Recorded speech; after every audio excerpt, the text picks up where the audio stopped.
கையை பார்க்குறோம். கையை பார்த்த உடனே இந்த ஐக்கிய ரேகை, தார ரேகைன்னு சொல்றோம்ல, திருமண ரேகை.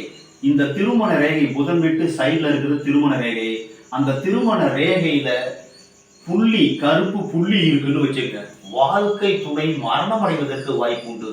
அந்த மாதிரி கை ரேகை அந்த ஐக்கிய ரேகையில புள்ளி, கருப்பு புள்ளி இருக்கும் பொழுது நீங்கள் எச்சரிக்கையாக இருந்தால் அதிலிருந்து தப்பித்துக் கொள்ள முடியும்.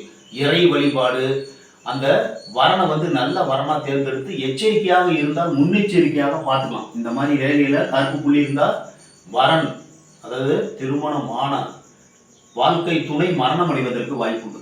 அந்த ரேகைக்கும் மேல ஒரு புள்ளி இருந்தால் திருமணம் ஆனவுடன் அவருடைய பொருள் இழப்பதற்கு வாய்ப்பு உண்டு.